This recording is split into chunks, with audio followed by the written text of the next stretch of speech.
funding. The Black Business Council and Business Unity South Africa met the president for the first time. BBC CEO Khanki Matabane says they used this opportunity to draw the president's attention to the impact of late payments by government on small businesses.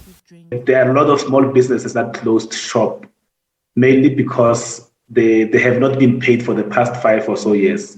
So we're calling for the president to say, can you give this an ultimatum of, let's say, 6 months and tell all the ministers that by the end of 6 months, I want all the outstanding invoices being paid.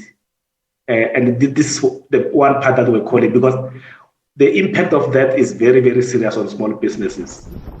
Matabane says the council has also approached the South African Revenue Services, requesting it to change the current cash-based invoicing system to make it possible for small businesses to trade in the event of late payments by government. As soon as you issue an invoice, you owe SARS.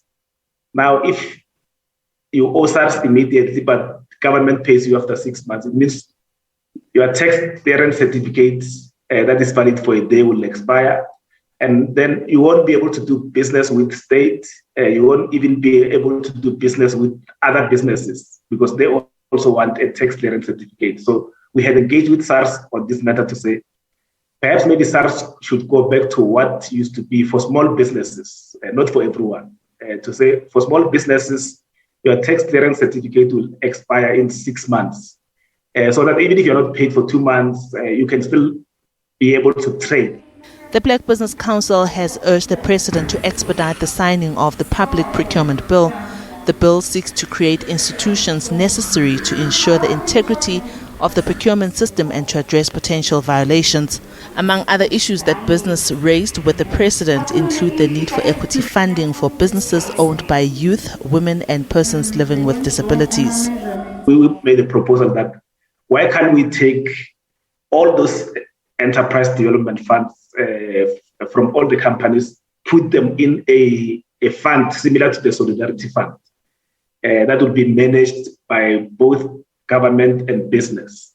And that fund will specifically be utilized for funding Black business, small business, and to help them with their own contribution.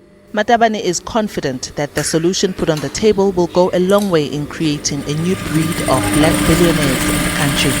The last ones that were created unfortunately only during President Thabo Mbeki's time.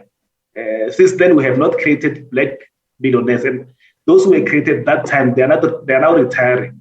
So we need a new layer of Black billionaires, women billionaires, women billionaires, youth billionaires.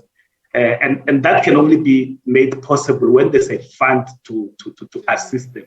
With these proposals put in front of the president's desk to peruse and make a determination on, it remains to be seen how many of them will eventually make it to his State of the Nation address for 2022. Diabo Seito, SABC News, Johannesburg.